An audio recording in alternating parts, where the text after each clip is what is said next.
ओम नमः शिवाय। प्रिय मित्रों, आइए सुनते हैं एक अत्यंत रोचक और प्रेरक कहानी जिसका नाम है कि संघर्ष के बिना जीवन बेकार है। एक बार एक किसान परमात्मा से बड़ा नाराज हो गया। कभी बाढ़ आ जाए, कभी सूखा पड़ जाए, कभी धूप बहुत तेज हो जाए तो कभी ओले पड़ जाएं। हर बार कुछ न कुछ कारण से उसकी फसल थोड़ी खराब हो जाती थी। एक दिन बड़ा तंग आकर उसने परमात्मा से कहा, देखिए प्रभु, आप परमात्मा हैं, लेकिन लगता है आपको खेती बाड़ी की ज़्यादा जानकारी नहीं है।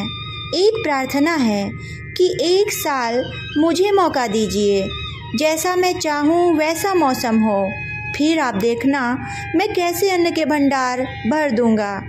परमात्मा मुस्कुराए और कहा, ठीक है, जैसा तुम कहोगे वैसा ही मौसम दूँगा, मैं दखल नहीं करूँगा। किसान ने गेहूं की फसल बोई। जब धूप चाहिए तब धूप मिली, जब पानी चाहा तब पानी मिला। तेज धूप, ओले, बाढ़, आंधी तो उसने आने ही नहीं दिया। समय के साथ फसल बढ़ी और किसान की खुशी भी, क्योंकि ऐसी फसल तो आज तक हुई ही नहीं थी। किसान ने मन ही मन सोचा, अब पता चलेगा परमात्मा को कि फसल कैसे तैयार करते हैं। बेकार ही इतने बरस हम किसानों को परेशान करते रहे। फसल काटने का समय भी आया। किसान बड़े गर्व से फसल काटने गया, लेकिन जैसे ही फसल काटने लगा, एकदम से छाती पर हाथ रखकर बैठ गया। गेहूं की एक भी बाली के अंदर गेहूं नहीं था। सारी बालियां अंदर से खाली और खोखली थीं। वह बड़ा दुखी हुआ। उसने परमात्मा से कहा, हे प्रभु, ये क्या हुआ? तब परमात्मा बोले, ये तो होना ही था। तुमने पौधों को संघर्ष का जरा सा भी मौका नहीं दिया। ना तेज धूप में उनको तपने दिया, ना आंधी ओलों से जूझने दिया। उनको किसी प्रकार की चुनौती का एहसास होने ही नहीं दिया। इसीलिए सब पौधे खोखले रह गए। जब आंधी आती है, तेज बारिश होती है, ओले गिरते हैं, तब पौधा अपने बल से ही खड़ा रहता है।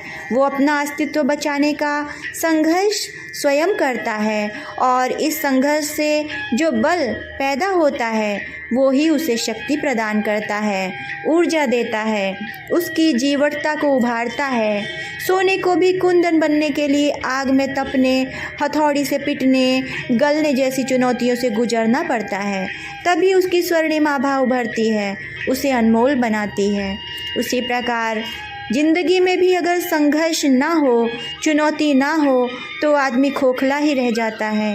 उसके अंदर कोई गुण नहीं आ पाता। ये चुनौतियां ही हैं जो आदमी रूपी तलवार को धार देती हैं, उसे सशक्त और प्रखर बनाती हैं। अगर प्रतिभाशाली बनना है तो चुनौतियां तो स्वीकार करनी ही पड़ेंगी, अन्यथा हम खोखले ही रह जाएंगे। अगर ज़िंदगी में प्रखर बनना है, प्रतिभाशाली बनना है, तो संघर्ष और चुनौतियों का सामना तो हम सभी को करना ही पड़ेगा। नमस्कार प्रिय मित्रों, आपको ये कहानी कैसी लगी? आप कमेंट करके आप स्वयं ज़रूर बताइएगा। धन्यवाद।